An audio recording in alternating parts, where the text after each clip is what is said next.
morning. Today is Sunday, June 23rd. And look at me. I'm tired. And it's not for lack of sleep because I got plenty of sleep. But we did David's graduation party yesterday. And it was a huge success. And he had a good time. And he was so appreciative, which I knew he would be because David's a good kid. And it was a fun time had by one and all. The first people arrived around 3 o'clock. And I think the last ones left around 10:30, 11 o'clock. So it was nice. But we got up this morning, we did a lot of cleaning, so I didn't get to church. But I know God will understand. I'll just say some extra prayers later on during the day. I'll be fine, I hope. Sister Mary Angela would say, no, you can't miss church. Sister Mary Angela's up in heaven, so she better be praying for me today. But anyway, today we have a birthday. It's Carrie Clark's birthday. You get a song, Carrie. No matter how tired I am, I would never forget to sing to you on your birthday. Happy birthday to you, happy birthday to you, happy birthday dear Carrie, happy birthday to you, cha-cha-cha. Well, I hope you have a great day because today is a beautiful day. It's so gorgeous here. I hope it's nice where you're at too. And yesterday I missed it, was Dwayne, Vicky Videre, 57, Dwayne Riddle. It was his birthday, so yesterday was his birthday. He's still going to get a song even though I just noticed it this morning. Happy belated birthday to you. Happy belated birthday to you. Happy belated birthday, dear Dwayne. Happy belated birthday to you. Cha-cha-cha. And Vicki, I'm still praying for you. Even though I didn't go to church today, I still pray for you every day. I pray for everybody every day. But some people get some extra special prayers. And you know who you are. My cousin just left to go home. We did go out to breakfast. I had a glass of milk and I had an omelet.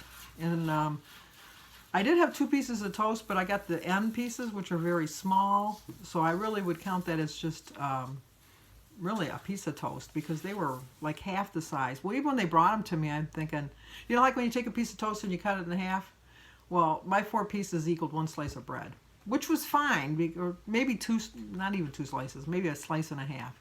And then I only ate half of my omelet and I drank my milk. But I'm going to track it. I'm going to figure out my calories. I am going to calorie count. I was just going to get scrambled eggs, but no, I wanted an omelet, so I had an omelet. And I'm not getting cocky. I pride myself on the fact that I was so good yesterday. I'm just amazed at how well I did. I had, for breakfast, I had a banana and an egg. And then I didn't eat again until the party. And at the party, I had 1 sloppy Joe on a bun, obviously. I had a little bit of pasta salad that my cousin Lynn had made. She makes it with those little noodles that look like rice. Orzo noodles with some tomatoes and cucumbers in it. And what else did I have? I had some spinach dip. I had my fruit. I had my vegetables, you know, the raw vegetables. I drank water all day, and I had 1 slice of cake. And I had 3, 4, 5, 6 the pretzels, not rods, like the pretzel thins, like I had 6 of those. I just spent the day going from table to table talking to people, bringing my glass of water everywhere I went, and I just absorbed myself in the fact that there was people there that I could talk to, and I didn't concentrate on the food. And I know a lot of you worry about I work too hard. I thrive on it. I don't feel like it's work. I feel like it's love, and that's how I show my love. And I don't have a problem doing that. I really don't. And truth be told, I would rather be in the kitchen by myself because I know this sounds terrible, but it's more work to tell people to do it the right way. Well, the right way. If I'm going to be truthfully honest, the right way, or the way I like to have it done, which is the right way. But anyway, and it's just easier for me. So, I mean, and I didn't make all the food myself. We ordered the chicken and the potatoes, so they were brought from somewhere else. My cousin Lynn made the pasta salad. Cindy made the macaroni salad. We bought potato salad. My sister Mary made the baked beans. Denise made the, what do you call it? Spinach dip. My niece Kathleen made the deviled eggs. I did do the vegetable tray. I did do the fruit tray. What else did I do? I made the sloppy joes. I made the macaroni and cheese. Funny thing about the macaroni and cheese, Um, I I like my macaroni and cheese, and I don't mean this in any kind of a bad way of saying it, but Aaron's mother makes it the way African Americans or black people and Southern people make their macaroni and cheese. And I guess I make mine the way my mother made it, which is like, she was from Canada. She was born in Canada, but she lived in the Detroit area. So it's an entirely different kind of mac and cheese. I have some friends, and I hate when white people say this. I had some friends that are black, but anyway, I have some girlfriends, and they tell me that it is like an ethnic thing. Like like Irish people have their specific food. Italians have their specific food. Greeks have their specific food. So that's the way I generally mean it. So anyway, my family, they don't really care for my macaroni and cheese. So the one time I went, we were going to have a dinner, and I thought, you know what? I don't feel like making macaroni and cheese. I don't feel like anybody complained about my macaroni and cheese. I'm just going to buy the Stouffer's family-size macaroni and cheese. Before I even had it in the oven, they saw it and they go, "You're going to have that macaroni and cheese?" No, never mind. Don't worry. We don't want it. Never mind. So it's been taking up space. It's a pretty big container, you know. So it's been taking space up in my freezer, and I thought, you know what? I'm just going to bake that for the party. Ha ha ha, family, because everybody loved the macaroni and cheese. It was the first thing to go, and everybody wanted to know my recipe. And of course I shared my recipe. I says, well, the first thing you got to do is you got to have your money together. And then once you have your money together, you have to go to Kroger's. And these are the ingredients you need to get. You need to go to the freezer section. You need to go where the prepared meals are. You open up the freezer thing, you look for the Stouffer's macaroni and cheese, you take it out of the cart and you put it into your, take it out of the freezer and put it into your cart, go to the register, pay for it, bring it home, pop it in your oven, and there you go. It was the hit of the party. I'm telling you, there wasn't any left. But anyway, back to, I'd like to do it, and I don't feel that it's that much work. I really don't. And don't worry about me, because I mean, I know you worry about me, but I love doing it. I really do. And being the oldest in the family, it was just expected of me. You're the oldest, so you have the most responsibilities. Everything falls on you because you're the oldest. And now I am the matriarch of the family because I'm the oldest female in my family. Well, I'm actually the oldest in my family. As far as aunts and uncles and grandmas and all that, I'm the oldest. So I just feel it's my responsibility. And I love doing it. So as long as I love doing it and it's not too much work for me, I'm going to continue doing it, and I'm not going to worry about it. And I hope I didn't offend anybody, because that is not my intention. I know sometimes I say stuff and it offends people. I don't mean to do that. My sister Denise says I need to get an edit button. But I by no means meant to offend anybody. But Aaron will always tell me, it's not my mom's macaroni and cheese. So, because that's just Aaron, my tech guy. Anyway, I'm going to go try to answer some comments, because I haven't answered comments in a couple days, and I know I probably got hundreds on there from all my videos. And once again, thank you for watching all my videos. I know I kind of overwhelmed you this weekend, but what can I say? That's just who I am. So I will, I don't know what I'm going to have I'm not going to have lunch today. I'm going to have something different for dinner. Something light for dinner. I know that. And then just stay on track, drink my water all day, and stay on track. I am counting my calories again this week, because it did work. I am not going to go crazy and not get overconfident, because I had such a good loss yesterday. And just be good. That's my plan. It's my plan, and I'm going to stick to it. So I'll see you guys in a little bit. Well, it's been a really busy week and a weekend. So I got a lot accomplished today. We got everything all clean. I got everything all put away back where it's supposed to be.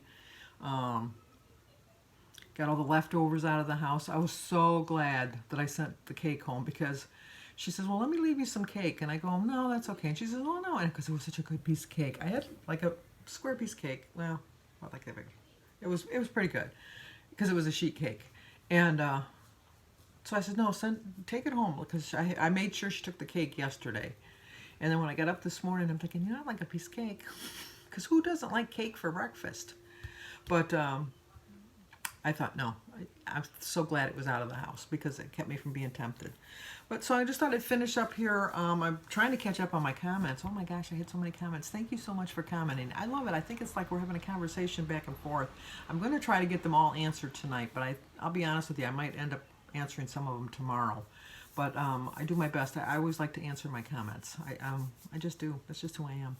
But anyway, I wanted to thank Marilyn Welther, Welther. She had a really great quote that she said she shared on Instagram, but she put it in the comments below, and I wanted to share it with you. And it was, what is in your head is just as important as what is on your plate. And she got that from Gary Foster, who is a PhD. I love that quote. I absolutely love that quote. What is in your head is just as important as what's in your plate. What you think about yourself relates to what you're going to put on your plate. And that's so true. She also asked how it ended up that my father ended up in Michigan, and if he was from Boston, and my Uncle Bob ended up in Minnesota. My father had 10 brothers and sisters, and when World War II started, my father was 17. No, actually he was 16 when it started in 1941. He forged his papers or whatever and joined the Navy when he was 17. And he, I was told by my Uncle Bob that he was part of the Normandy invasion group for the naval forces and that. My father never talked about the war. I don't think too many people that are in war actually talk about the war. And but anyway, so he was stationed in all around, and one of the stop ports that he was in Florida. And one of his best buddies on the ship was my Uncle Warren, and my Uncle Warren was married to my mother's sister Agnes. And my mother had gone down to visit my Aunt Agnes in Florida, and they hooked her up on a double date. And so she met my dad, and that's how they ended up getting married when the war was over. And my mother didn't want to leave her family, and so my dad went and moved with my mom in Michigan. The same was true of my Uncle Bob. He was in the Marines. He was a recruiter for the Marines, so he traveled all around, but he met my Aunt Jan in Minnesota, and they did all of the traveling, and then when he retired from the service, he just moved there. And I think a lot of families, that's just how the war just separated everybody. And like my grandmother used to say, I would have had all my children together if it wasn't for the war. She was very fortunate she didn't lose anybody in the war, but in a sense she lost them because they moved far away. I would be lost if my children moved. But there was a point that Danny was going to get transferred down south. I think it was to Alabama. I think. I'm not really sure, but for his job. And I wasn't praying that he wouldn't get the job. I was just praying that he wouldn't go. But he got a promotion here in Michigan, so he was able to stay. So, it just wasn't meant to be. But if it would have been, I would have understood. You go where you have to go. I understand that. But anyway, I wanted to answer just a few comments publicly like this. I did answer them already on my iPad, but I wanted to answer them too. Keto Crazy Tammy Keto Crazy Tammy Now. She said that she's not been weighing herself, and she's just going by how she feels in her clothes and stuff like that. Sometimes that's what you need to do. Sometimes if you see that number, it's just enough to throw you off. So she had suggested that I take a month off. And then it got me to thinking that I am going to miss 3 weigh-ins in July. I'm going to miss the 6th, the 13th, and the 20th. So I'm going to miss the first 3 weekends in July of weighing in. So I won't have any weekly highlights for those 3 Saturdays. And I won't have any weigh-ins. And so that'll be the true test of how well I do, because I'm going to Lexington, Michigan for our cottage, and we're going from Friday to Friday. So I won't be able to hit the meeting that Saturday because I'll be up in Lexington.